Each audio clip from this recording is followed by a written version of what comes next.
So, Professor Brown, thank you so much for meeting with me today. And if you can start off by talking about when you purchased your house and when you moved in, what was the intention? Sure. Yeah, I originally purchased the house in 2015 and sort of camped out in it for about 3 months after purchasing it so I could do some renovations to the home. Pretty much just returning it back to its original state. It had been adjusted in terms of the bedrooms. Walls had been removed or put up in certain places, and I basically fixed the home back to its original state. And was this because you wanted a authentic modern home? Or? No, it was just a better design. It was an architect designed home, and the way that it originally was designed was in my mind spot on in terms of what it needed to be and how it functioned. The person that owned it before had taken 2 of the bedrooms and turned them into one larger bedroom. I needed more bedroom space, or more bedrooms, not more bedroom space. So just returned it back, and then we put in new flooring and repaired the walls, cleaned up a lot of the lines. Tried to be honest in terms of restoring the house in 2015, and how I think that the architect would also have agreed with some of those decisions. And are you happy with that decision? I mean, if it was an architect designed house, I'm sure it was designed for like some other client in mind, right? So how do you think you have adapted to that design? Oh, I think I'm very pleased with the design of the home, and it makes a lot of sense. When I say architect designed home too, it was designed to be where it's located. Many homes today are just designed and then they're placed in different locations. This home was designed to go in that specific location. So I'm very happy with it. Also, the way that the house was very conscious of looking at inside and outside space. So anywhere you stand in the building, you can see the outdoors.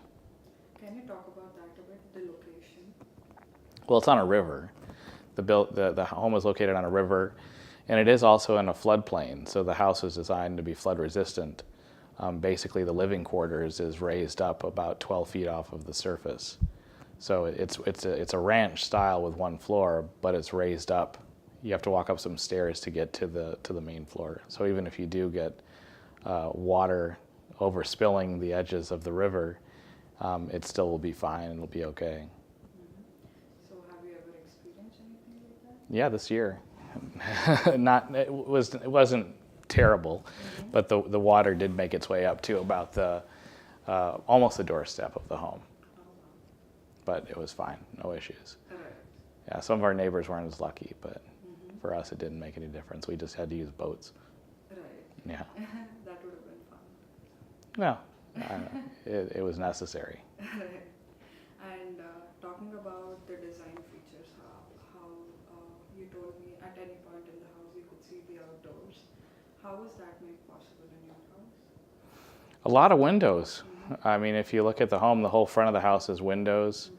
It doesn't have any, the windows are sashless, so they're just solid panes. And then in order to create this unobstructed view with the glass, they would put in these, I think they're called transoms, or these doors to the side of each of the windows where you could open the little door, and that's the way you allowed air to flow through the home.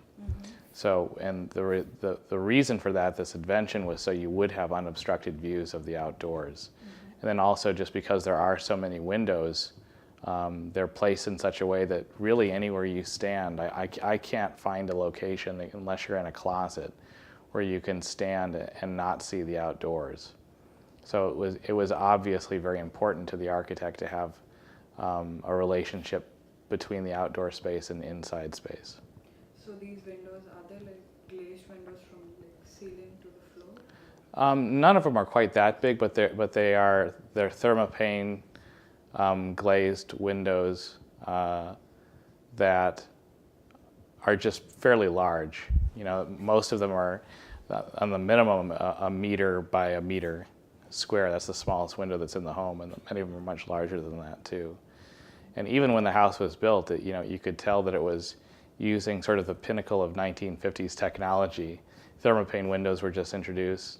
They're using sheetrock, which was also a new invention of that time. There was quite a bit of power running the home too. You know, most homes in the 50s didn't have very many outlets, and this house had, it's almost like contemporary amount of outlets that you would, at least contemporary code of how many you would put in per room.